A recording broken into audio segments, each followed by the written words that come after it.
रवि जब उस आलीशान हवेली के सामने पहुंचा तो गेट पर खड़े सिक्योरिटी गार्ड ने उसे ऊपर से नीचे तक ऐसे देखा जैसे वो कोई भिखारी हो। उसके बदन पर हल्का सा फटा हुआ कुर्ता था जिसकी बाजू एक जगह से उधड़ी हुई थी और पैरों में घिसे हुए चप्पल थे। बाल बिखरे हुए थे, चेहरा धूप से झुलसा हुआ और आंखों में एक अजीब सी शांति थी। गार्ड ने तिरस्कार भरी आवाज में कहा, यहां क्या करने आया है? भीख मांगने की जगह आगे है। रवि ने शांत स्वर में जवाब दिया, मैं भीख मांगने नहीं आया हूं, मुझे यहां बुलाया गया है। गार्ड हंस पड़ा, तुझे इस हवेली में? पागल समझ रखा है क्या? रवि ने जेब से एक पुराना सा मोबाइल निकाला और उसमें मैसेज दिखाया जिसमें हवेली का पता और समय लिखा था। गार्ड ने फोन को देखा, फिर रवि को देखा और फिर व्यंग्य से बोला, लगता है किसी ने मजाक किया है तेरे साथ। रवि कुछ नहीं बोला, वो बस गेट के बाहर खड़ा रहा। उसके चेहरे पर कोई गुस्सा नहीं था, कोई शिकायत नहीं थी। उसी समय अंदर से एक कार निकली। कार के शीशे नीचे हुए और अंदर बैठे एक अधेड़ उम्र के आदमी ने बाहर झांक कर देखा। वो आदमी थे धर्मपाल सिन्हा, शहर के सबसे बड़े उद्योगपतियों में से एक। उनकी नजर जैसे ही रवि पर पड़ी, वो कुछ सेकंड तक उसे ध्यान से देखते रहे।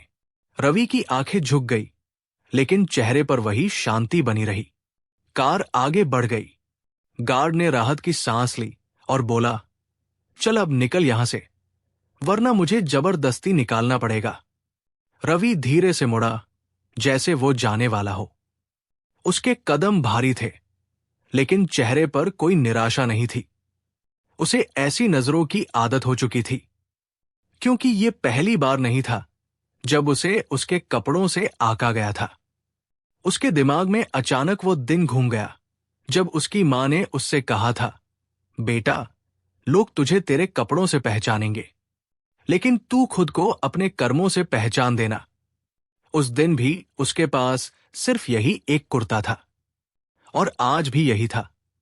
अचानक हवेली के अंदर से एक नौकर भागता हुआ आया और गार्ड से बोला, अरे, साहब ने उस लड़के को अंदर बुलाया है। गार्ड चौंक गया, किस लड़के को? नौकर ने उंगली से रवि की तरफ इशारा किया। गार्ड का चेहरा उतर गया। रवि भी हैरान था। गार्ड ने अनमने ढंग से गेट खोला और बोला, जा, साहब बुला रहे हैं। रवि धीरे धीरे अंदर गया। हवेली अंदर से और भी भव्य थी। संगमरमर का फर्श, दीवारों पर महंगी पेंटिंग्स और हर तरफ चमक दमक।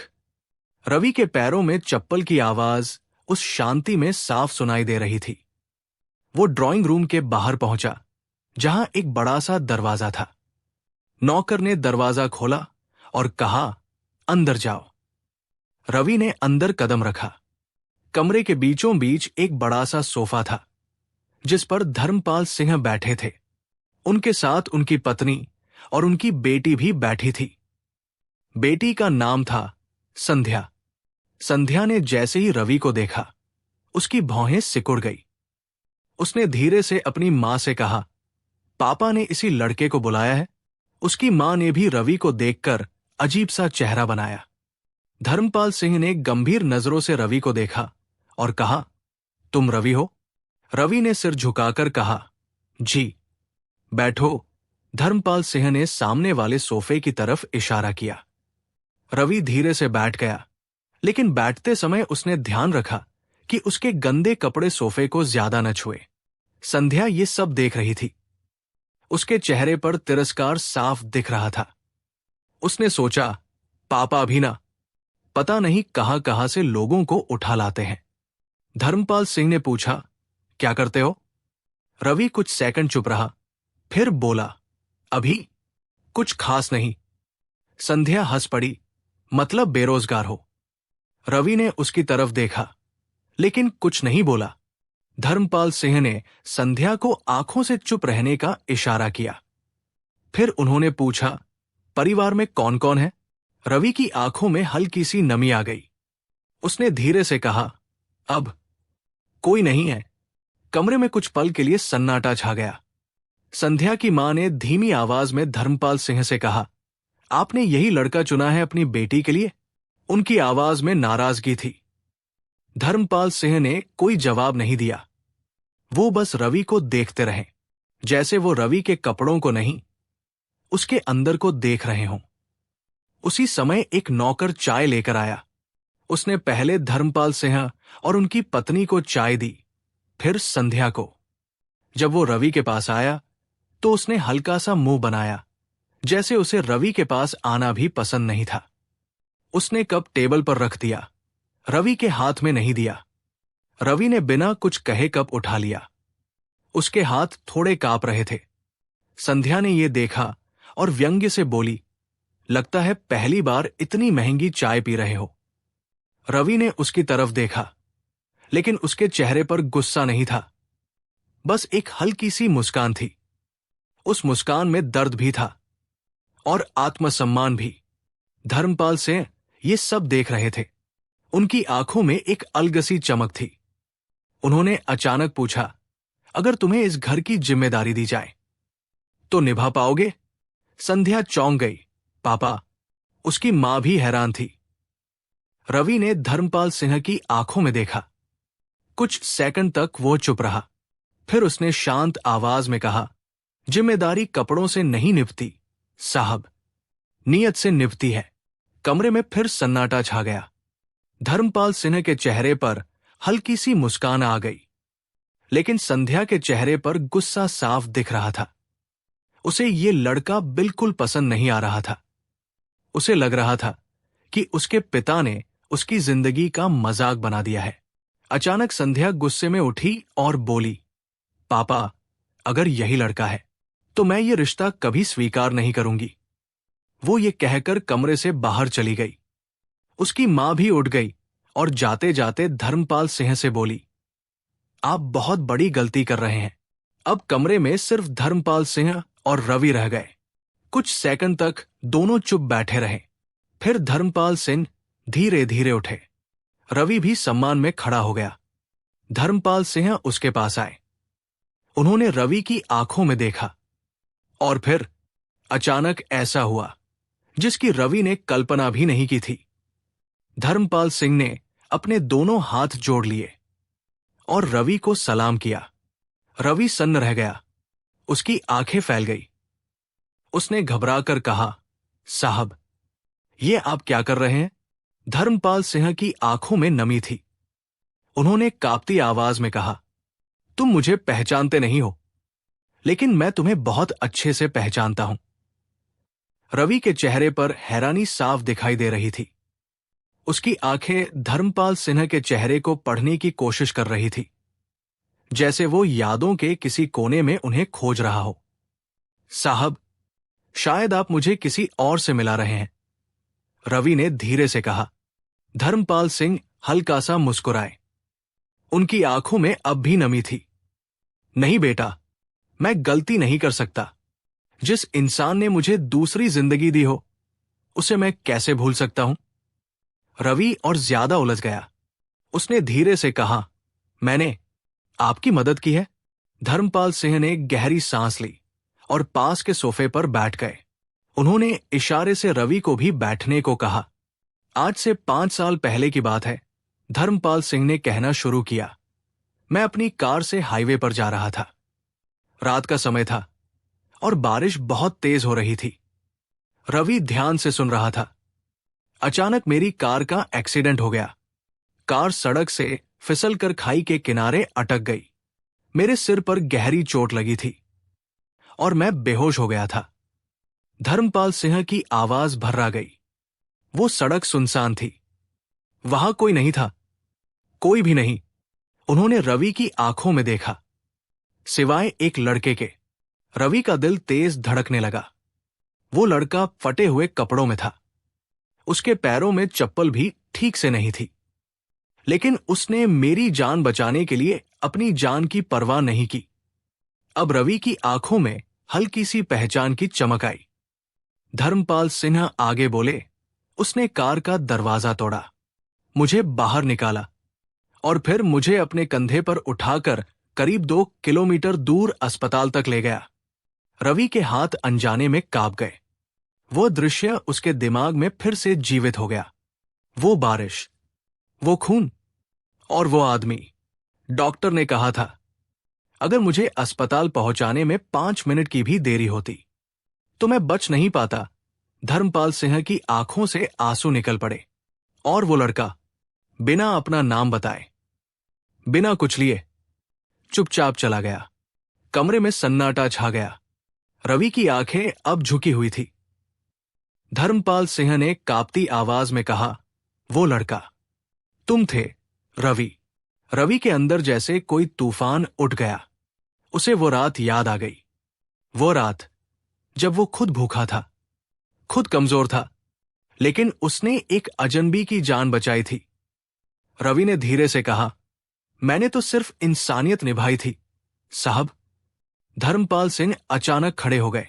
उन्होंने भावुक होकर कहा, नहीं बेटा, तुमने मुझे नई जिंदगी दी थी और मैं 5 साल से तुम्हें ढूंढ रहा हूं। रवि हैरान था। मुझे? हां, धर्मपाल सिंह बोले, मैंने हर अस्पताल में पूछा, हर पुलिस स्टेशन में गया, लेकिन तुम कहीं नहीं मिले। उन्होंने हल्की सी मुस्कान के साथ कहा, और आज किस्मत खुद तुम्हें मेरे घर ले आई। रवि कुछ नहीं बोला। उसके अंदर कई भावनाएं एक साथ उमड़ रही थी। उसी समय दरवाजे के पास खड़ी संध्या ये सब सुन रही थी।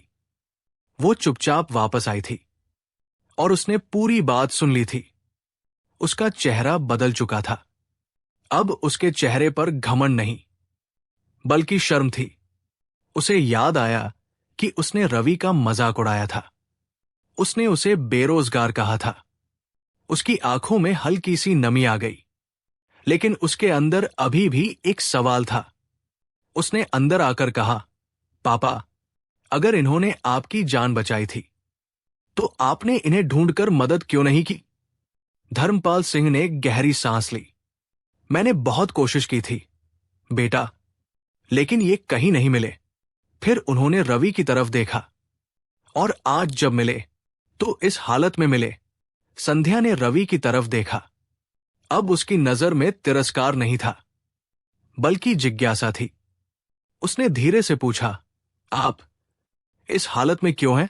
आपने किसी से मदद क्यों नहीं मांगी? रवि कुछ सेकंड चुप रहा। फिर उसने शांत आवाज में कहा, क्योंकि मेरी मां ने मुझे सिखाया था कि मदद मांगने से पहले खुद लड़ना चाहिए। आपकी मां कहाँ है? संध्या ने पूछा। यह सवाल सुनते ही रवि की आंखें भर आई। उसने धीरे से कहा, अब इस दुनिया में नहीं है। कमरे का माहौल भारी हो गया। धर्मपाल सिंह ने पूछा, क्या हुआ था उन्हें? रवि की आवाज कांप गई। बीमारी और गरीबी दोनों ने मिलकर उन्हें मुझसे छीन लिया। संध्या का दिल कसकर सिकुड़ गया। रवि ने आगे कहा, उस दिन मेरे पास दवा खरीदने के पैसे नहीं थे। मैं उनके सामने खड़ा था और कुछ नहीं कर सका। उसकी आंखों से आंसू निकल पड़े। वो मुझे देखते हुए बस इतना कहकर चली गई कि बेटा, कभी गलत रास्ता मत चुनना। कमरे में हर कोई चुप था। संध्या की आंखों से भी आंसू निकल आए। उसे पहली बार एहसास हुआ कि फटे कपड़ों के पीछे कितनी बड़ी कहानी छुपी थी। धर्मपाल सिंह ने दृढ़ आवाज में कहा, आज के बाद तुम्हें किसी चीज की कमी नहीं होगी बेटा।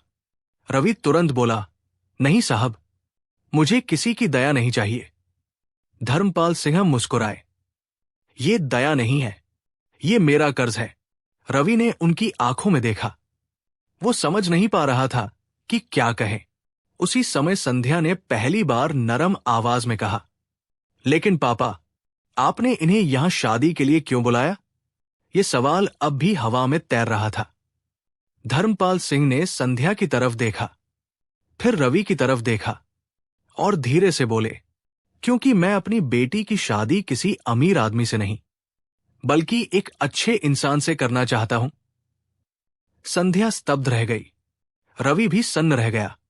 लेकिन असली सच्चाई अभी भी बाकी थी, क्योंकि धर्मपाल सिंह ने अभी तक रवि की जिंदगी का सबसे बड़ा सच नहीं बताया था। और जब वो सच सामने आएगा तो सब कुछ बदल जाएगा। कमरे में ऐसी खामोशी छा गई थी जिसमें हर किसी की धड़कन साफ सुनाई दे रही थी। संध्या स्थिर खड़ी थी। उसके मन में सवालों का तूफान था।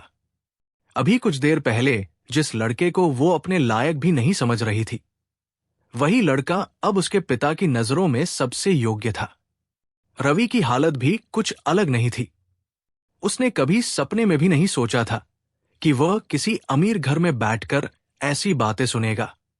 उसने धीरे से कहा, साहब, आप मेरी इज्जत कर रहे हैं, इसके लिए मैं हमेशा आपका आभारी रहूंगा, लेकिन मैं इस लायक नहीं हूं।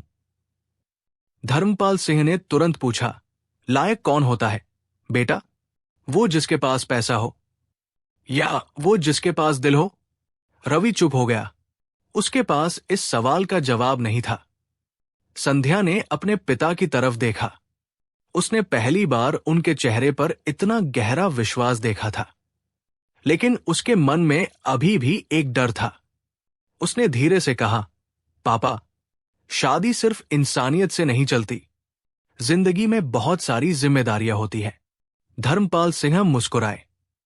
बिल्कुल सही कहा तुमने बेटा, लेकिन जिम्मेदारियां निभाने के लिए सबसे जरूरी चीज क्या होती है पता है? संध्या ने सिर हिलाया। ईमानदारी, धर्मपाल सिंह ने जवाब दिया। उन्होंने रवि की तरफ देखा, और ये लड़का ईमानदारी की जीती जागती मिसाल है। रवि असहज महसूस करने लगा। उसे ये सब अच्छा नहीं लग रहा था। उसे ऐसा लग रहा था जैसे वो किसी ऐसी जगह खड़ा है जहां उसका कोई हक नहीं है। उसने धीरे से कहा, साहब, मैं आपसे एक बात पूछ सकता हूं? पूछो बेटा। अगर आपको मेरी इतनी ही तलाश थी तो आपने मुझे यहां बुलाकर मेरी परीक्षा क्यों ली? आप सीधे मुझे सब कुछ बता सकते थे। धर्मपाल सिंह कुछ सेकंड तक चुप रहे। फिर उन्होंने गहरी सांस ली और कहा, क्योंकि मैं देखना चाहता था कि 5 साल में तुम बदले हो या नहीं। रवि हैरान था। धर्मपाल सिंह ने आगे कहा, मैं ये देखना चाहता था कि गरीबी ने तुम्हारे आत्मसम्मान को तोड़ा है या नहीं, हालात ने तुम्हें झुकाया है या नहीं, और आज मैंने देख लिया कि तुम अब भी वही हो।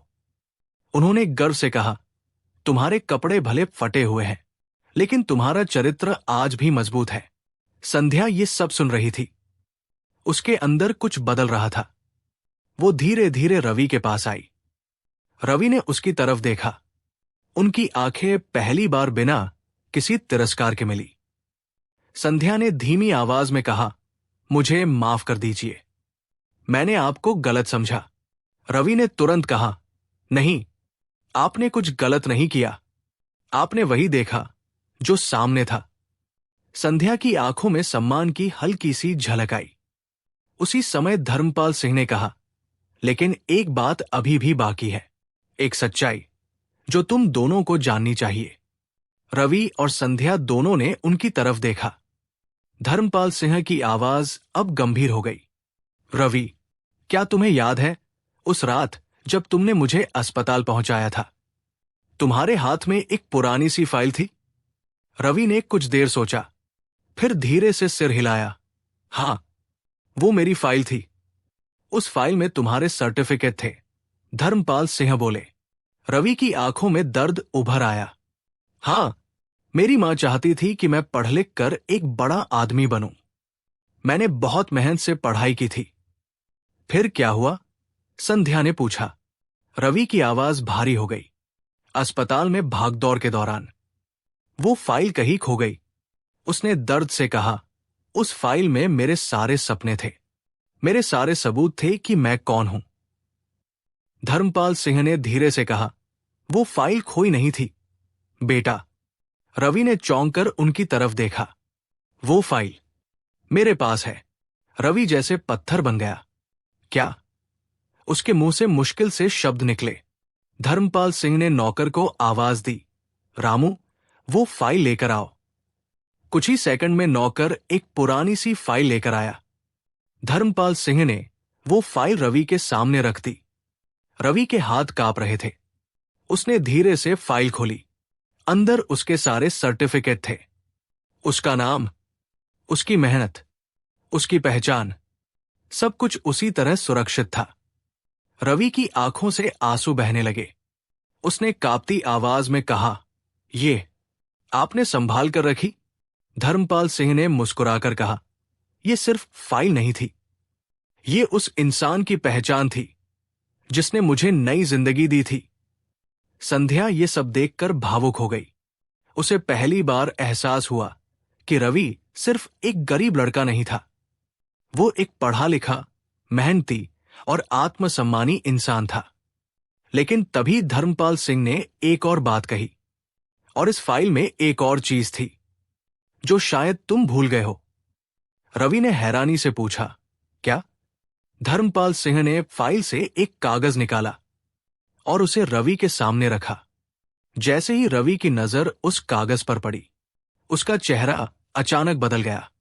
उसकी आंखें फैल गई, क्योंकि उस कागज में जो लिखा था वो उसकी जिंदगी का सबसे बड़ा सच था। एक ऐसा सच जो आज तक उससे छुपा हुआ था। रवि के हाथ कांप रहे थे। उसने उस कागज को धीरे धीरे उठाया। उसकी आंखें शब्दों पर टिक गई, और जैसे जैसे वो पढ़ता गया, उसके चेहरे के भाव बदलते गए। ये कैसे हो सकता है? उसके होंठ कांपने लगे। संध्या अब खुद को रोक नहीं पाई। उसने आगे बढ़कर पूछा, क्या लिखा है उसमें? रवि कुछ सेकंड तक कुछ बोल ही नहीं पाया। फिर उसने कांपती आवाज में कहा, ये मेरा अपॉइंटमेंट लेटर है। संध्या चौंक गई। Appointment letter? धर्मपाल सिंह ने गंभीर आवाज में कहा, हां, ये उसी कंपनी का अपॉइंटमेंट लेटर है जहां तुम्हें 5 साल पहले नौकरी मिली थी।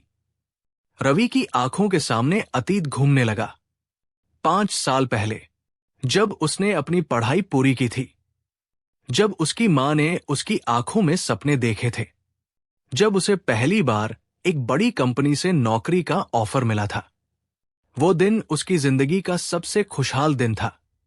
उसकी मां ने उस दिन रोते हुए कहा था, अब मेरी चिंता खत्म हो गई बेटा।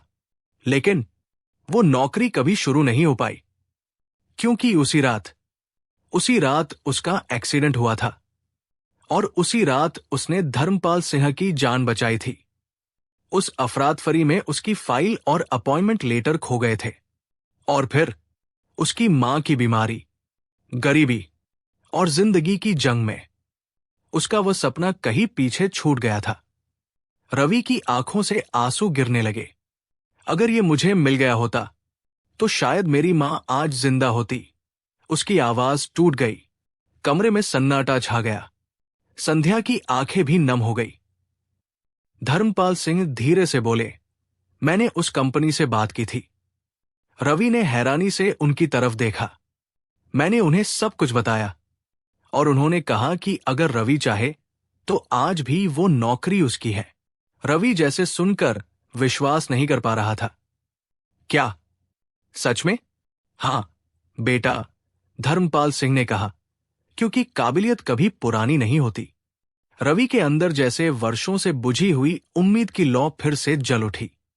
लेकिन उसी समय संध्या के मन में एक और सवाल उठा। उसने धीरे से पूछा, पापा, आपने ये सब 5 साल तक उनसे छुपाकर क्यों रखा? धर्मपाल सिंह कुछ सेकंड चुप रहे। फिर उन्होंने सच बताया, क्योंकि मैं देखना चाहता था कि ये लड़का अपनी पहचान के बिना भी कितना मजबूत रह सकता है। उन्होंने रवि की तरफ देखा, और आज मैंने देख लिया कि तुम सिर्फ अपनी डिग्री से बड़े नहीं हो, तुम अपने चरित्र से बड़े हो। रवि की आंखें झुक गई। उसे समझ नहीं आ रहा था कि वो इस एहसान का बदला कैसे चुकाए। तभी संध्या धीरे धीरे उसके सामने आकर खड़ी हो गई। अब उसके चेहरे पर घमंड नहीं था, अब वहां सम्मान था। उसने धीमी आवाज में कहा, आपने कभी किसी से मदद क्यों नहीं मांगी? रवि ने शांत स्वर में जवाब दिया, क्योंकि मैं अपनी मां से किया हुआ वादा नहीं तोड़ना चाहता था। कौन सा वादा? संध्या ने पूछा। रवि की आंखों में गहराई उतर आई। उन्होंने कहा था कि चाहे कितनी भी मुश्किल आए, लेकिन कभी अपने आत्मसम्मान को मत बेचना। संध्या की आंखों से आंसू गिर पड़े। आज उसे समझ आया कि असली अमीरी क्या होती है। पैसा नहीं, चरित्र, उसी समय अचानक धर्मपाल सिंह ने एक और बात कही, लेकिन अभी एक आखिरी फैसला बाकी है। रवि और संध्या दोनों ने उनकी तरफ देखा। धर्मपाल सिंह ने गंभीर आवाज में कहा, रवि, अब जब तुम्हारे पास तुम्हारी पहचान, तुम्हारी नौकरी और तुम्हारा भविष्य वापस आ गया है, तो क्या तुम अब भी मेरी बेटी से शादी करना चाहोगे? कमरे में जैसे समय रुक गया। संध्या की धड़कन तेज हो गई। उसकी नजरें रवि के जवाब पर टिक गई। ये वही सवाल था जो अब सिर्फ एक रिश्ता नहीं, बल्कि दो जिंदगियों का फैसला करने वाला था। रवि चुप खड़ा था।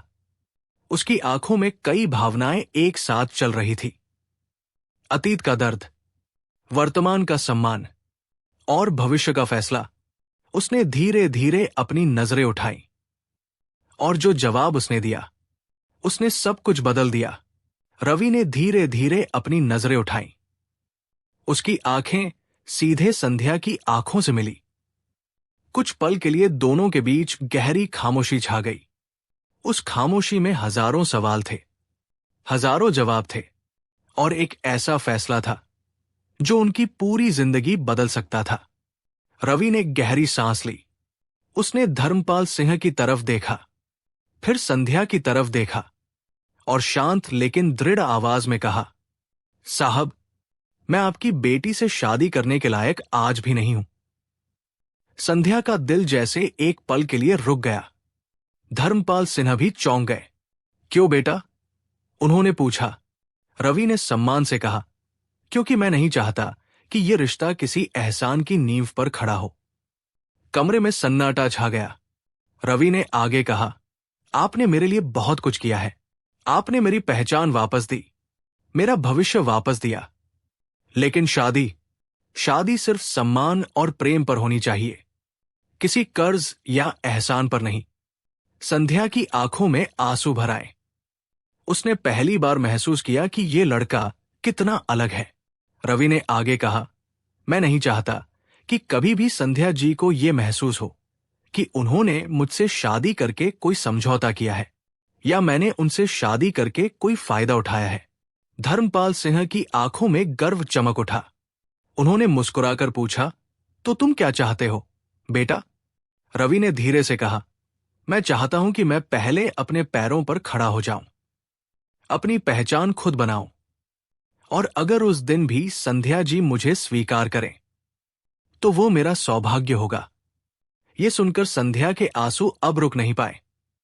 आज तक उसने बहुत अमीर लोगों को देखा था, लेकिन इतना अमीर दिल वाला इंसान कभी नहीं देखा था।